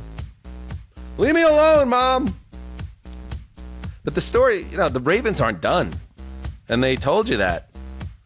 24-0. They shut out the Bengals in Cincinnati in frigid temperatures. Baltimore snaps a 2-game losing streak. John Harbaugh called it the most complete game of the season. And the Bengals, if there was any doubt that they were cooked, they are certainly cooked at 4-10, much closer to a top 5 pick in the draft than making the playoffs. So, yeah, good job by the Ravens in this game, Sessdog, taking care of business and kind of embarrassing a rival who, maybe still had a little bit of hope in the back of their minds. It's a game that started with, as Connor tweeted us, with hundreds and hundreds of Bengals fans attempting to get into the stadium after the game had started. They had mistimed their tailgate, etc., but the processing issues, and so they missed the first part of the game. And many of those people had left by the end early because this was a total team collapse. There was one play that I thought kind of symbolized this entire game, but also the Bengals season. It is 3rd and 7 on the Baltimore 7. With 8 minutes to go. It's 17-0. This is your last chance, Cincinnati, to get into this game. Burrow throws a terrible pick right into the breadbasket of Kyle Van Noy, who, he's a little older and he probably knows he's not going to race to the house with it. Curves around towards the sideline. Aloy Gilman's near him. He basically hands off the ball like a relay runner would, like the little metal thing on a racetrack. And he goes 84 yards for the pick baton, 6. You mean? A baton, yeah. That thing. But it was so incredible to watch because it was like, do you want this? He's like, yeah, I'll take it. And he just raced up the sideline. And they cut to Burrow multiple times. It just looks, to your point, he just looks so dejected and lost. It's like 4 degrees there. He's got like steam coming off his helmet. And this was an absolute collapse by a team that I thought looked like they never showed up to play in any aspect of the game. Aspect. Here's Burrow after the game. Today, there's not a team in the NFL that would have won the game today if I was the quarterback. Short and to the point. And Connor, you and I were having a little fun before the show started. Like, there are limits to how much we will endure in terms of Joe Burrow, of all people, feeling sorry for himself, if that's indeed what's going on with him. But he played poorly. I locked up the Bengals here. Again, I have not had a lock that I've lost where I was this far off. Did anyone think that the Bengals are going to no-show in this game? I guess that the way that Bills game played out, and maybe the warning signs were there in retrospect, the way Burrow was talking going into this game, that was the one that put the knife through their heart, because obviously the score tells you that's what happened in this game. This was a dead team that didn't show up in their own building. Could Burrow be, at this point, pointing to preparation? And the fact that, maybe he just feels like he's not getting coached up properly. This is what drives me nuts about him, about A.J. Brown, about any of these guys. Just say what the you're trying to say, because you're very important and you're on a very expensive contract and your team's not going to get rid of you. And if you say that it's a preparation issue, they're going to get you a new head coach. If you say that you're not just playing well, then I guess that's different. Then say you're not playing well. I don't know. I hate this nebulousness. It's nebulous. Which is why I married an Italian person. It's good. You find out exactly what's wrong the second that it happens. And then you're just never wondering what the issue is. And I think Joe needs a little bit of that in his life. Everyone that grew up in New York and New Jersey nodding their head to what Connor just said. Here's Alohi Gilman after the game. Gilman had that 84-yard return off an interception. I think we're pissed off we lost to them the first time, I'm not going to lie. So that's kind of where that came from. But in the end of the day, it's about us. It's about our defense. It's about our team. But, it was good to go out there and just put that on tape and let everyone know that we're ready to roll. Mark, how did Lamar Jackson look in this game? His struggles have been obviously impossible to deny since coming back from injury, but he got back on the right track, it seems, here. Better. I'm not convinced on any level that he's there physically, but he only threw the ball 12 times in this game. They just didn't need him to play hero, and that's probably the best situation for this team, because when Harbaugh calls it the most complete performance, it was a lot to do with, in the second half, what you want to see from the Ravens. Derrick Henry pummeling the Bengals with 29, 24, and 22-yard runs that basically ripped their heart out if it had already been. Lamar threw a beautiful 28-yard pass to Zay Flowers. Like, his arm is still there. Zay Flowers played well he also, but it's like you need the people around Lamar to be doing the right things. One concern, Ronnie Stanley went down at one point. I want to see what's going on there, but they are still banged up. But it was a total team effort, and it starts really with the defense that completely shut down the Bengals. The pass rush was there. Things that haven't been there were there today. So I get where Harbaugh's coming from. All right, let's, and again, apologies to the Baltimore Ravens. That was disrespectful, and I don't know if you're actually good, but you certainly were very good today, at least in relation to the moribund Cincinnati Bengals. So we'll give you a little more shine next Thursday. Okay? See, by the way, we own up to our mistakes on the show. Yes, Connor?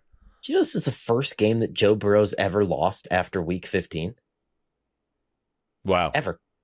Yeah, it just seemed like everything was headed. This is, again, another reason why I locked him up. I was like, okay, they're going to follow the script. He's playing great football. They're supposed to be favored in all these games, and I just thought they would roll to, get to the 8 wins and then see what happens. But no, they were done. Maybe that was a week ago, though. Yeah, maybe that was the Bills game. They quit. They quit, and it's not a good look for Zach Taylor. And keep an eye on that after the season and where Joe Burrow's head is at. Well, I'm sure we'll have plenty of time to talk about it. Let's head to New Orleans, where, who wants to win the NFC South? Anybody? Anybody? What a joke! I mean, are you kidding me? Like, you want me to care about the Panthers and believe in the Panthers, and you go down to New Orleans in a big spot after Tampa Bay blows a game in epic fashion and prime time, and you get beat? Tyler Shuck led the Saints on scoring drives in the final 5 minutes, 2 of them. The second one capped by the Irish kicker, Charlie Smith, a 47-yard field goal in the final seconds. 2017, Saints over Panthers. Saints move to 4-10, and the Panthers drop to 7-7. Sessy, I know you are a big Baker guy, a big Bucks guy. So just like Al Michaels, in a very low-level manner, talked about the celebration going on in Charlotte on Thursday. And there's a little celebrating going on in Charlotte, North Carolina right now. I guess, Mark, there's a little celebration going on in Tampa right now.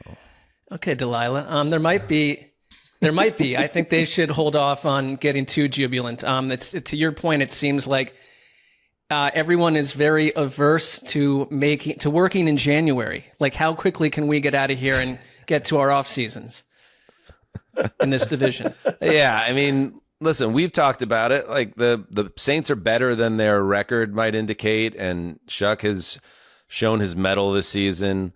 But it's a game the Panthers absolutely need to win. And I want to give credit. First of all, let's give credit to the head coach of the Saints, Mr. Kellen Moore. Ellen Moore. Ellen Moore. Ellen Moore. Ellen Moore. Ellen Moore. Ellen Moore. Ellen Moore. Ellen Moore. Ellen Moore. Who totally catches the Panthers flat-footed with a great play call, allowing Shuck to go unmolested straight through the middle of the defense. And then when he slides down to get Smith into field goal range, but on the edge of field goal range, so shocked, Connor, are the Panthers that they hit him late as he slides down, tacking on 15 yards, making it a makeable kick for Smith, who drilled it from 47. Shout out to good scheming and making the opponent look terrible when the game's on the line. If this was at all the design, then Kellen Moore's a genius. And this is how maniacal some of these coaches are. But if you look at the way that the formation was, so the guy that hit him is a rookie. So it's one of those things that you're just going to throw something at him that he's never seen before. But the center and the 2 guards were completely uncovered. right? You're just trying to defend that field goal range, that first down area. New Orleans had no timeouts left. And my God, was that brilliant. I mean, he's just going to get enough yards to get him closer. And then the just getting whacked by the Panthers defender. I was like up in the air screaming in my living room. That was probably my favorite part of the day. It's crazy. I don't think Tyler Shuck remembers a single second of the rest of the day after that. He did not look to have any wherewithal after that play, but heroic. Yeah, and what are these? They're both tied now, Bucs and Panthers, correct? At 500. It comes down to what they do in their final 3 games. They have a head-to-head matchup, I believe, as well. And, Bryce Young is the other part of it.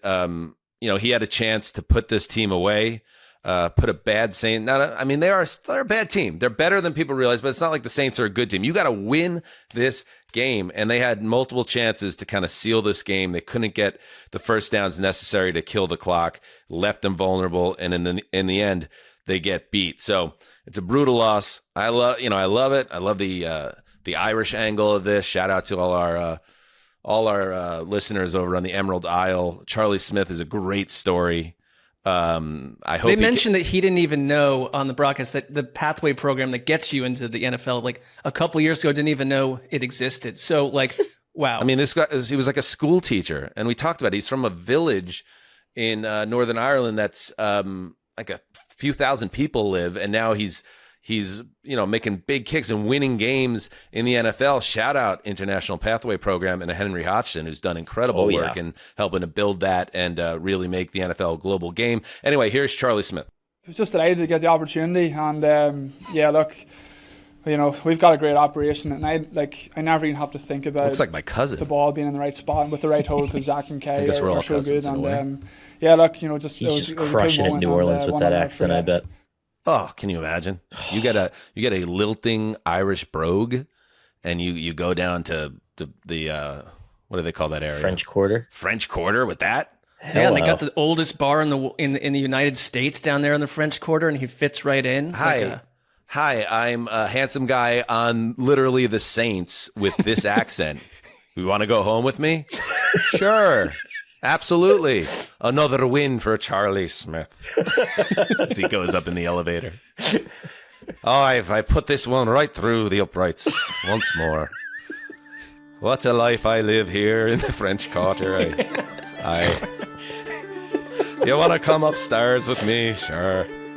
I'll treat you right, just like I treat that ball right. I put it right through. Over the crossbar and in between the uprights she goes. May the wind rise to meet you. May the road rise to meet. Help me, Connor. May the road rise to meet you. May the wind be always at your back. Yeah. Especially when kicking that oblong ball through. She's like, maybe I'll pass. Good for him. All right, let's move to Chicago.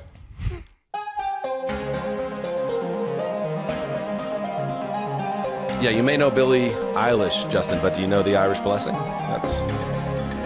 got a lot to learn, young man. Da Bears, they continue to win football games. This one easily 31-3 over the moribund Cleveland Browns, now 3-11. Caleb Williams, 2 touchdown passes, and Shedeur Sanders, 3 interceptions, and in very, very uncomfortable conditions. Bears fans don't care because they went home with another W in their back pocket. They moved to 10-4 and continue to solidify themselves in the NFC North. Connor, was it as easy as it looked in the box score? Yes. And I will say this, one of Shedeur Sanders' picks was not his fault. And this Jerry Jeudy thing keeps happening where he hit Jeudy right in the chest, in the end zone on a beautiful ball. And he just let the Bears defender just take it away from him. I don't know what's going on with him this year, but he's had 3 of the most hilarious turnovers of the season. Oh, I know. He sucks. He's not a winner. There's some players are not winning players. Right. Jerry Jeudy is one of those players. And as the Browns continue their rebuild, Conman, there are certain men to get out of the building the losers, and certain guys to bring into the building, the winners. They're calling him a number one wide receiver, please.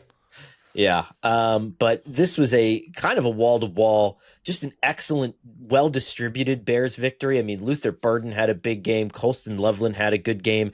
DJ Moore had a good game. And Caleb Williams threw this touchdown to DJ Moore that I had to watch 8 times to see if I could understand how it was completed. And I still have no idea how. I think we have some sound on that. Ben Johnson on the Caleb kind of scramble and beautiful throw to Moore, who even after Moore caught it, he's like, yeah, bro, we're those dudes.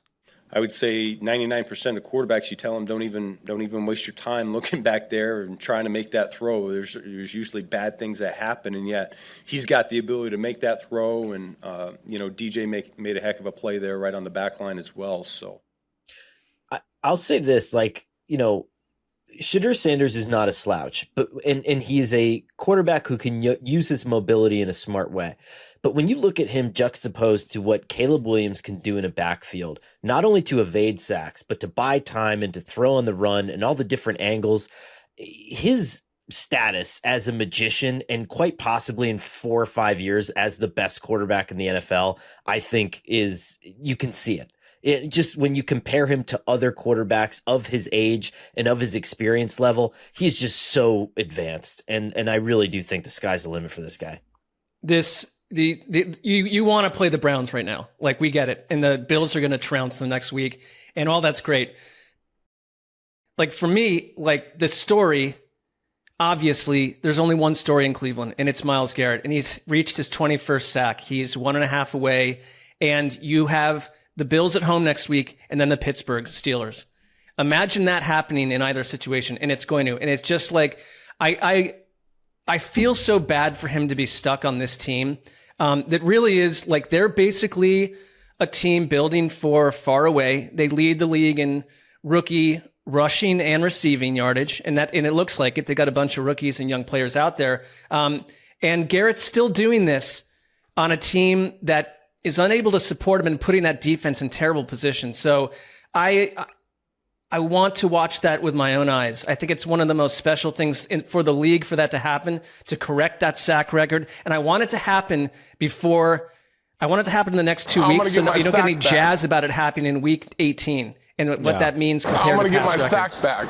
It's like, just get it before somebody falls on your ankle or whatever. Right. It's like, at this point, it's just like, get it as soon as you can before the football gods think otherwise around a Cleveland Brown. I for one, I've talked about this for years on the show. Yeah, let's give the sack record its dignity back, and then let's maybe think about trading Myles Garrett in the offseason. I know we could also build a Myles Garrett statue and let him play his whole career in Cleveland, but again, this guy, he's going to have 25 sacks potentially in a season where the team goes 3-14. It's wild. And I tweeted about this today, and then someone immediately wrote can't trade him, can't do it, not with his contract. Figure it out. Take the bath, whatever it takes, because you're in a deep rebuild anyway. I just feel like that's a conversation that has to be had, and I know we don't need to get into it now, but it's a thing that I think about, how much he could fetch if Micah Parsons got 2-1s. I feel it's like a starting point for Myles Garrett at this point in his career and his trade resume. High. Trade high, not next offseason, right? Anyway, but good luck to Myles Garrett. All right, let's move on to Philadelphia. I mean, you want to talk about the most obvious outcome of Week 15. This was it. The dead-ass Raiders starting Kenny Pickett going to Philadelphia against an Eagles team that is pissed off and desperately needs a win. And you get what you get. 31-0. Eagles over Raiders. Jalen Hurts gets back on track. Everybody gets back on track in this game. Just like we told you on Thursday was going to happen. This was the perfect get-right opponent for an Eagles that desperately needed good vibes in and around their building, and they got it, Justin. I don't think the offseason can come fast enough for Las Vegas, but for Philly, they've got their sights set on the postseason, and just as you said, this was an absolute get-right game. The defense, and we keep pointing this out on this show, shout out to us, that the difference between this season and the 2023 season is that Philly's defense is not collapsing. They held the Raiders to 75 total yards today, which their offense was great. It was, normal. It wasn't like super incredible eye-popping numbers for anybody, but they all produced well. The stars all produced. Hurts was making nice throws down the field to A.J. Brown and Devonta Smith. And I think Brown only had 2 catches, but one of them was a touchdown. Saquon Barkley had a nice game himself. He did leave briefly with some sort of injury, but came back in the game, so nothing to worry about there. Brandon Graham had his first sack since coming back out of retirement. So big day for the guys who came out of retirement. Obviously, Phillip Rivers and Brandon Graham here in this game. There's not a whole lot else to say. As you said, Dan, like if you've been watching football this year, this is maybe the one time this season the NFL didn't say, gotcha. It was more like, here's exactly what you expected. Well, they just needed to quiet things down. Like, if anything, it's 1 week where we're not having the same conversation about the Eagles and the Eagles' issues. And I know we're thinking they're going to go to the postseason and take a dirt nap, but there is one person out there, Justin, who believes that is not their fate. Want to give it go Birds? Go Birds, man. All the way. You got to win the Super Bowl again. That's Joe Biden, Dan, telling you that, we're all wrong. The Eagles are going to win it again. He wasn't talking about a football game, though. He was just talking about birds in general. He's just like, well, we don't. That's he saw like a bird fly over the stadium. He's like, go Birds. You can't prove it. You can't prove that's not what actually happened.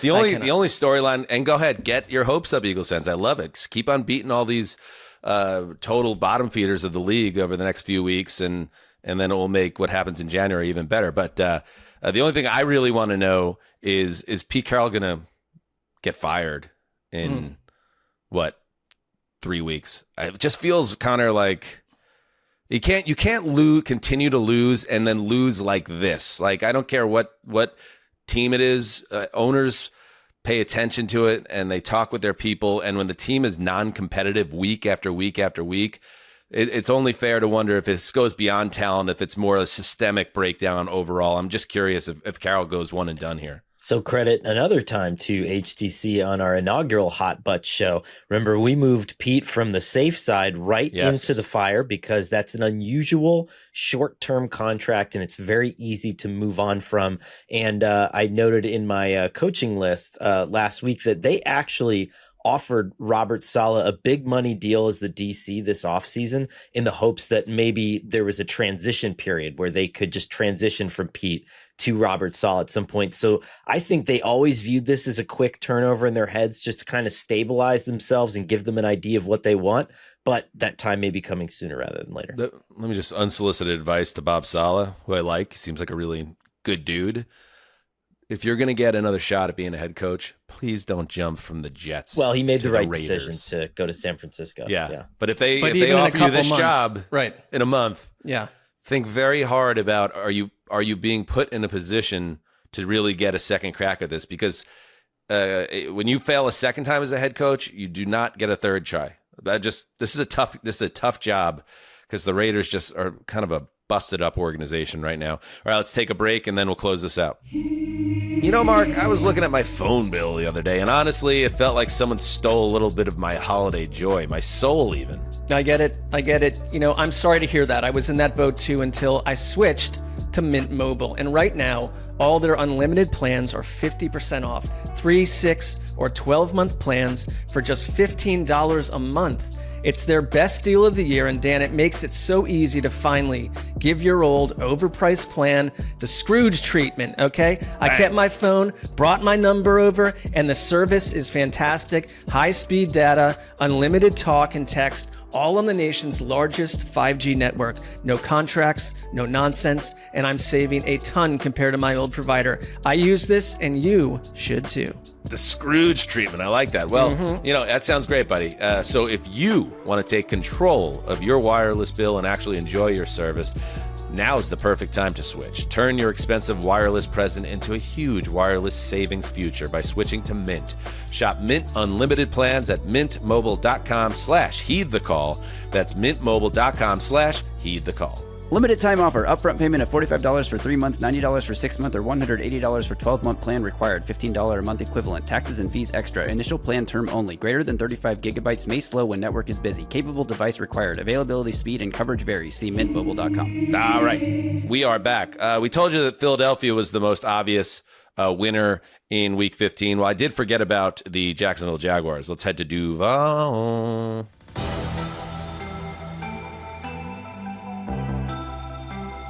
Here's another team that I want to give them their flowers because the Jaguars are playing awesome and Trevor Lawrence is playing awesome. But man, you got to make sure you're checking some of the teams they're playing before we go all in on Trevor Lawrence is now the guy we thought he was. He could be.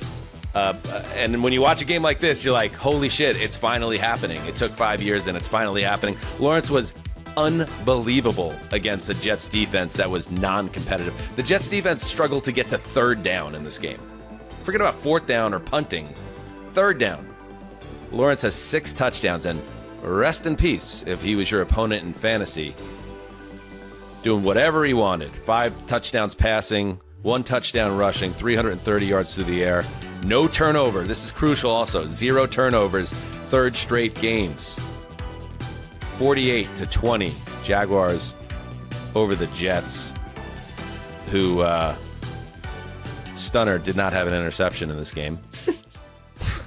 Well, you gotta be kidding me. And yeah, so that's the story of this game. I mean, the story of this game, Connor, is Lawrence and his continued ascent with Liam Cohen. They got something going. Now we see, is this going to work when you get into the crucible portion of the season? But things are on track right now. I don't know that it is, right? Because Liam Cohen said it after the game, like, oh, we like passing the ball. This needs to be a run-first team. It has to be a run-first team. And if you look in the box score and you start to take away some of the, like Nick Mullins kneeled down 3 times, okay, that lowers your runs to 24. Then Trevor Lawrence carried the ball 5 times. It was actually the team's leading rusher. They barely ran the ball against this Jets team. This was all Trevor Lawrence kind of dropping back, having fun, and playing 7-on-7. Nobody could sack him. He was running. Like, everything was just phenomenal. This is not a game that you could copy and paste against any meaningful opponent in the NFL. They would lose by 3 touchdowns. That said, I mean, it's so cool to be able to see the fun Lawrence, and when he's having a good time, and when he's able to scramble and throw, and to get Brian Thomas involved, like it's a good vibes game, I think, for Jacksonville. I think you put that beautifully, because watching this game, of course, they probably had the idea that we want to have an even distribution, pass and run, and really keep the defense on its heels. But as like the Jets were so non-competitive in their back end and so terrible and their linebacker. They have the worst linebackers in football. It's going to be a major point of emphasis in the offseason around this Jets team, is rebuilding that group. It was taking candy from a baby. There were touchdowns in this game. I think it was the second Travis Etienne, or the first touchdown he had, where he just runs a little wiggle over the middle and he's untouched. There's no one around him inside the 10-yard line. And it's like, yeah, we could run the ball, but they literally can't cover us. They don't know how. They have no answers. Rich Cimini of ESPN.com had an incredible stat about Steve Wilks, the Jets defensive coordinator, who I trashed on the Thursday preview, if you were paying attention, that he has had 5 consecutive one-and-done stays in the NFL, either as a head coach or as a DC. I would be stunned if it's not 6, because the Jets, I know they're talent deficient, especially after Sauce and Quinnen Williams removed, but this team has no answers and no ability to counter, especially when you're against a guy like Liam Cohen, who is just in his bag and having a ball in this game, Connor. And one quick counter, because yes, maybe they want to be a balanced or run-heavy team, run-first team, but if you have a chance to go lift the spirits of Trevor Lawrence and have him go dominate like this, and have him and Liam Cohen produce this kind of work through the air, it's like, I'll take it. I think it's important for him, because he's been kind of this mystery figure. But for your test, they've got the Broncos next in Denver. Here is Travis Etienne on the red-hot Trevor Lawrence. Nah, not at all. I don't think I ever seen Trev like this. And I feel like we won a national championship together, and I feel like he's just out there. He's on fire, man. Like, you've seen it. He rolled out again, and he just kind of stopped and just park us down there somewhere, And yeah. And one last thing. Brady Cook, undrafted rookie, started for the Jets. He actually had some moments in this game. TD past A.D. Mitchell there. Looked off the defender, created an opening. Yeah. He didn't seem totally overwhelmed. He was the first undrafted rookie quarterback to start for the Jets since Bill Demery. Hope I'm pronouncing it right. In 1973. I had a little fun on Twitter. I sent out a tweet. Can you fly it up, Justin? Fun fact, this is the 14th consecutive year the Jets have started an undrafted rookie at quarterback in Week 15. Clearly in jest. Not taken that way. As we do the show, 600,000 views on this, 12,000 likes, 220 retweets, and 37 comments. Everyone thinking that's an actual stat. No, I'm sorry. I didn't mean to mislead. I see how the misinformation age has taken hold at this point. It was a bit. It's not the 14th consecutive year. It just feels that way. But shout out to Brady Cook's mom, by the way. Underrated favorite aspect of NFL television is the unheralded rookie or kid or whoever it is getting their first chance in the pros. And then you get the shot of mom proud after the touchdown to Mitchell. I was like, oh, that's nice. There have been a lot of Jets QB dad moms. was like shaking her. It was great. Yeah, it was a nice moment, and it made me think of my own mom. So shout out, Debbie, if you're listening right now. All right, let's move to San Francisco.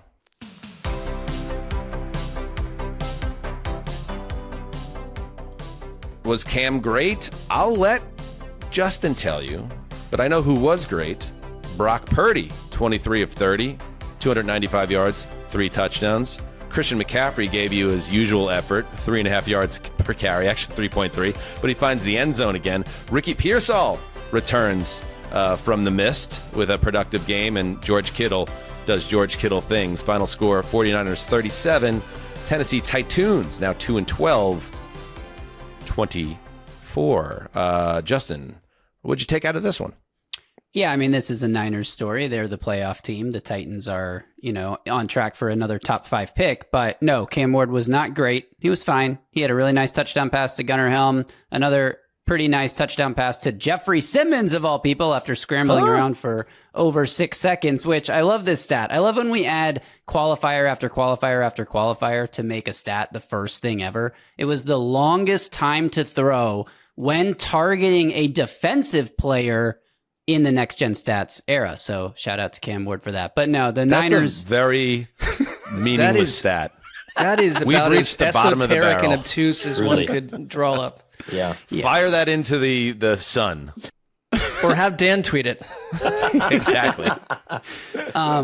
But no, the 49ers were an unstoppable machine on offense in this game. The only drive that they didn't score points on was one where Jeffrey Simmons was able to knock the ball free from Brock Purdy's hand as he was getting ready to throw it. One of those, like, his arm wasn't quite coming forward yet. We're going to review and see if it was an incomplete pass or a fumble. It was a fumble, and then Jeffrey Simmons caught his touchdown pass on the ensuing drive as like a reward for good job. You're the only player on this team that forced the 49ers to end a drive not with a kick, either field goal or extra point. So the 49ers were just rolling in this game. Every player that you mentioned, Dan, was making plays, and the Titans defense is there's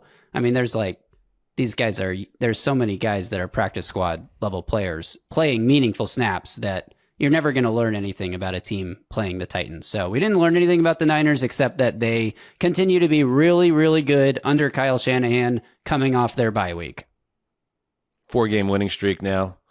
And isn't it crazy though, like the CMC thing? Like he's going to finish the season with like 3.5 yards per carry, but he's having a great season statistically. I think he has a chance to go Roger Craig 1,000, right? Like kind of. I worry about his usage a little bit though. It's like he's just getting like. Don't you want to make sure he's fresher? I don't know. 3.3 yards per carry though today.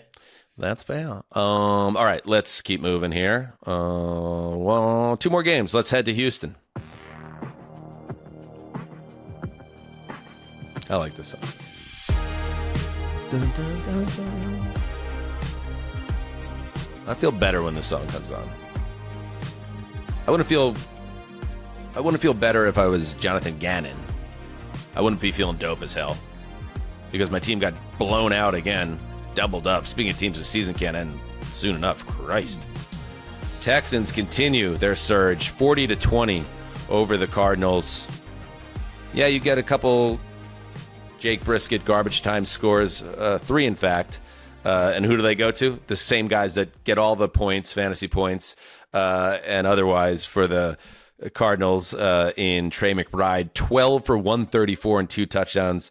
Michael Wilson, 5 for 54 and another touch. But the story, obviously, dope as hell. Shoom, shoom, shoom. Story is the Texans, of course. C.J. Stroud continues to ball out. I mean, this is the thing everybody has to plug in on.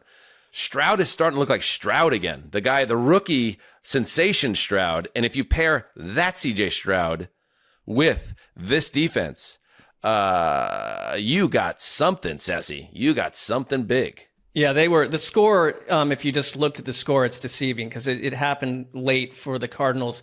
They were up 30-7. This is against a defense that has vanished from the earth, so I get that. But Nico Collins was dominant today. Dalton Schultz, who I just feel like is a piece, that's how I'd call him typically, like he's just there. But he had a big game today. They had a couple injuries at running back, and this guy, Jahar Jordan, came in and looked like a new weapon in their offense. He was really exciting and dominant and gave them power after power. They just did not let the Cardinals back in. When that happened, this thing was so far over. And it's like every time the offense goes and does that, then the defense is blowing you up with pressure. They're getting you out of there on 3 and outs.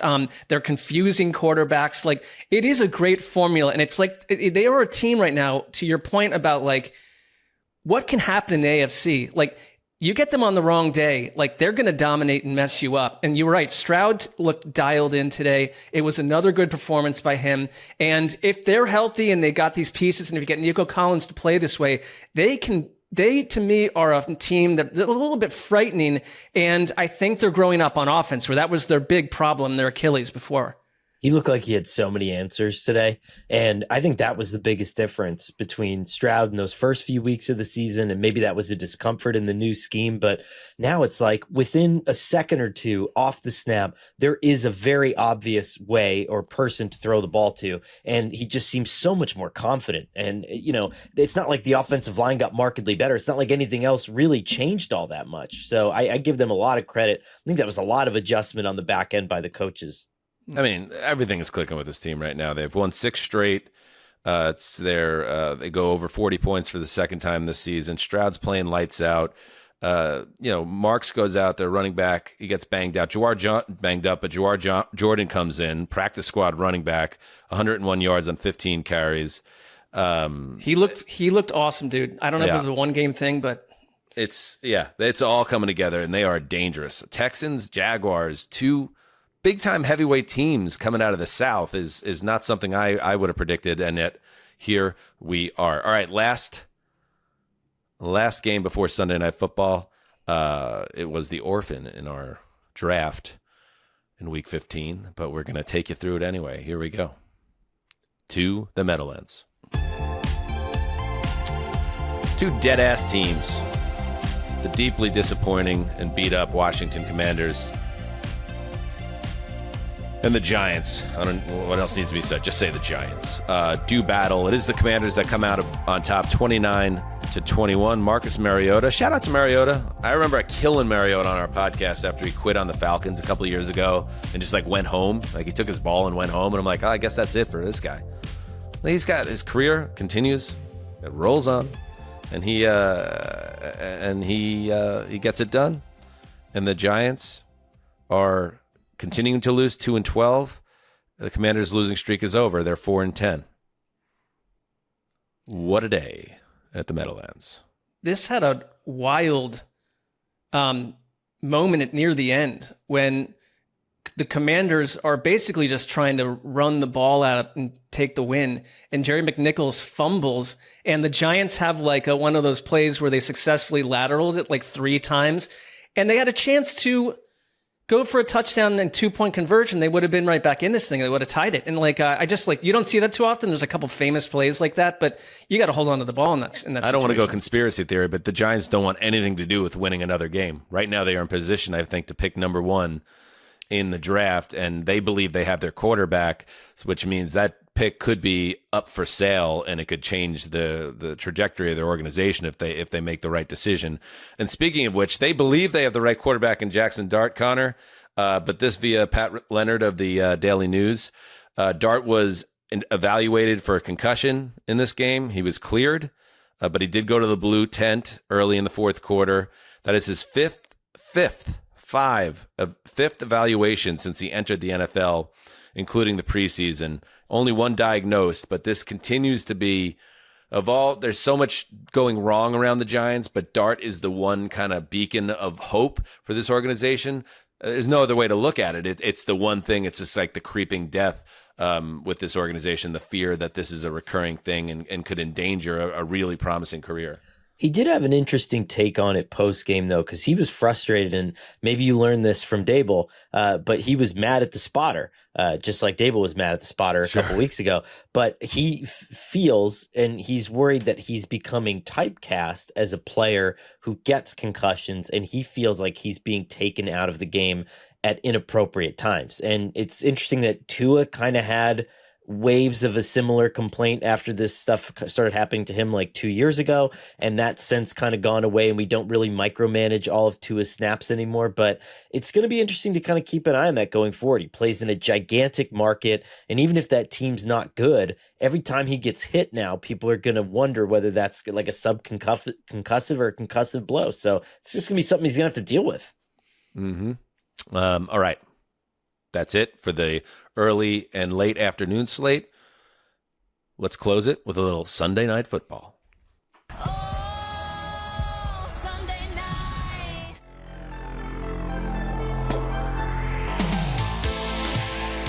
J.J. McCarthy redemption season picking up a little steam. The second-year passer for the Vikings bounces back from an early interception to play a very, very solid game, finishing 15 of 24, 2 touchdowns. Also a naked bootleg where he's dancing on his way to the goal line. He's got that little wiggle and that got a little riz to him. It's nice. It's a nice development for the Vikings, who knock off the Cowboys, really end the Cowboys season 34-26 in Jerry World. Terrible job, Cowboys. I wondered about this one, Sessy. I said on Thursday, I know the Cowboys should win this game, but I kind of want to see how this team looks after the Lions deflated the balloon. And I want to see if now they're just going to do a Cowboys thing. And this was a Cowboys thing. You got to win this game. And instead you get outplayed pretty much from that point after the interception and score from Dallas. For the rest of the game, Minnesota just dominated, and both teams are now steaming toward the offseason. Yeah, 6 scoring drives by the Vikings. The young quarterback bouncing back. It doesn't involve Justin Jefferson, so it's not like you just leaned on your biggest star. That's still sort of a question mark. But I think what it undoes a little bit is we were in this place where the Dallas defense had grown, it had evolved, it was stopping the run, it was a factor, and all you needed was Dak Prescott on the offense to take off. But they've really fallen off a cliff in the last couple of weeks. Like, the Lions blew their doors off.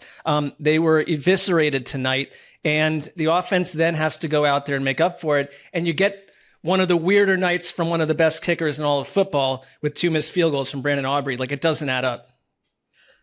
I just wonder if you're Dallas, and yes, I'll admit that part of this is very satisfying because I think the narrative over the last few weeks was, Connor was very mad at mean to Jerry Jones, and like, maybe the old fox didn't outfox the hen house and figured it out and turned the Cowboys around, and maybe let's Brian give Connor Schottenheimer his victory here. Right. Sunday night.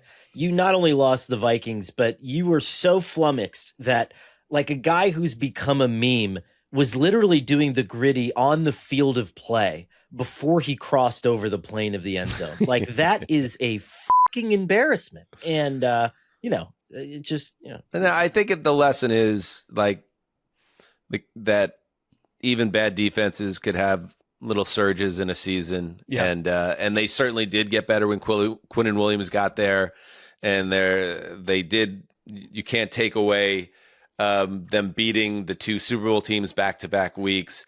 But then reality has a way of catching up with teams, and they kind of return back to their weight class. And they're 6-7-1 now. This feels like a team that, 8-1 probably is kind of the realm where they land. Even if they win this game and win out, they had very little chance of getting in the playoffs. So it's not like this was some earth-shaking development in the NFC, but it's more just like, come on. I mean, when you're in prime time, you have to take care of your business at home, and you can't, and you fall on your face. And it's the story of the Dallas Cowboys for 30 years now. So Cowboys fans rightfully pissed off that this is the performance that they deliver. And, on the Vikings side of things, Justin Jefferson, 2 for 22, but like we said, they're going to target him a ton because they want to try to keep him happy. 8 targets. They threw one right through his hands in the end zone. JJ could probably take a little bit off the fastball on that. But, Justin Jefferson's got to make that catch. He's Justin Jefferson, but that's the kind of year. I think Collinsworth even said that. He's like,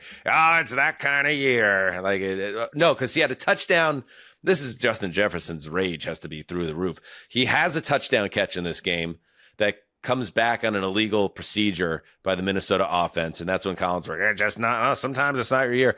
Later in the game, he's open in the corner of the end zone. The ball goes right through his hands. So the Jefferson experience, especially for you fantasy owners, I'm sure you're eliminated from the playoffs at this point after another dud. That's the negative. But the bigger story is J.J. McCarthy has now put together 2 games in a row where he's been definitely helping the cause and showing growth. And that's important because this is a development period for the Vikings, Mark, and I think we're going to see how he looks in these next few games is really going to dictate, I think, the offseason plan for the Vikings. So if you're a Vikings fan or just a football fan, what does it mean the end of this Minnesota season? It means a lot because J.J. McCarthy's in an open audition for being the future of this team. Yeah, it was a step. And it's also a big night for Kevin O'Connell. It's like there were people starting to doubt everything from the top on down, and it's, again, I just think we're in this place in covering football and watching football where it's like 4 weeks in, we know who JJ McCarthy is. Not that we use those words, but it's like he's the answer or he's not. And it's like we just don't know. It's an unsolved mystery at this point. It really is. And like tonight is a step that goes kind of against the grain of like, wait a minute, I can go into Dallas on a big night and overcome an early mistake, which could unseat you, and all the stuff that's being talked about you and you're a meme and all these businesses, like it could like unspool the whole thing. And instead he delivers from there on out one of his strongest performances. So it's like, where would we be 18 games from now or 25 games from now? It's like, I just don't want to judge these guys like 80 hours into their play. But nothing about life. These last 2 games changes what I think should be what Minnesota does, which is go get a highly capable and proven backup quarterback. And they will. Give yourself a security net behind this guy. But, he ends the season like this. There's going to be some reason for optimism. And considering where we were about 2 weeks ago, that's a big deal when he was in the concussion protocol and the worst football player we've ever seen, Jamarcus Russell bad. Like, this is big growth, Connor, in the last 2 weeks. And let's see if he can sustain it. And for a player that I think that's a little bit what we worried about. And if you listen to him talk, I mean, he was apologizing to his teammates for his slow growth. And you could tell that he's done a lot of work on himself. And I think that you worry about a quarterback kind of just losing grip, right? And floating out into the ether after you put out that Jamarcus Russell stat. It was one of the worst statistical performances by a quarterback in a single game in like the last quarter century. And so to come back and put together what was probably like a top 10 or 12 performance this week in a massive week with a lot of big games and good quarterbacks playing, hell yeah. I mean, I'm happy for him, and we all should be. Like, that's awesome. He's still so young, You're just happy that Jared is going to sleep pissed tonight. Let's be real. It could be both. It could be both. Both, Connor. What are you more happy about, JJ climbing out of the muck a little bit, or Jara just firing servants and like kicking the dog and just peeling out in his limo in anger? I think it was just the amount of we all tickled him for a few weeks. Like There's all a very excited. low percentage of this. We that tickled is, his tonsils. Smiles. There's a lot and of lower tonsil hopes. tickling going on, and it got to the point where everyone was like, maybe just a master stroke with the whole. Brian Stop it! Schottenheimer Now you're hire. going too far. You know, there were and- certainly some highs and lows. Yeah, and I'm not just saying people on this show. I'm saying a lot of. I know, but there's a you- lot That of was the shows- bounce back from him getting absolutely massacred verbally for the changes he did. Connor was presenting the Jared Jones team in September as like a 4-13 train wreck. We know where you were trying to go with it. It's been a little more up and down, but ultimately not successful, which makes it just like every season the Cowboys have had since Troy Aikman was the quarterback. Anyway, He said they have 6 wins. So yeah, they'll go 8-1, and it won't matter. Cowboys at some point will return to relevance, but it won't be this season. All right, one more game tomorrow night, Miami at Pittsburgh. We'll have the recap on the Monday night show, Mark and I with Justin, power rankings, of course, and then the wheel continues to turn. Crazy week. Great show, boys. Justin, anything you want to add?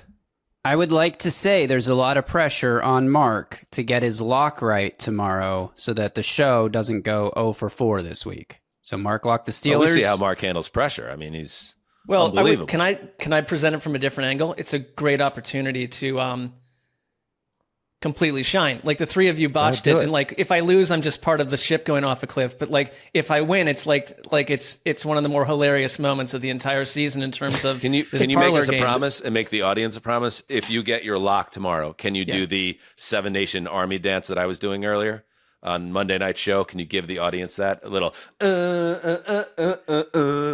Can you do give that. us that? Yes. I will do it. I all right, promise. we're all rooting Hell for yeah. Sessler. Even Tomorrow night Connor's- we are all Mark. We're all rooting for the Steelers to beat the Dolphins. No, we're right, not. Connor? No. Oh, Connor's favorite. That's another team. little Connor Another subplot. little pet Yeah. project for Connor. Just trying to find his victories all over this universe. You couldn't save a pet today. All right. Until then, do what you must. Heed the call.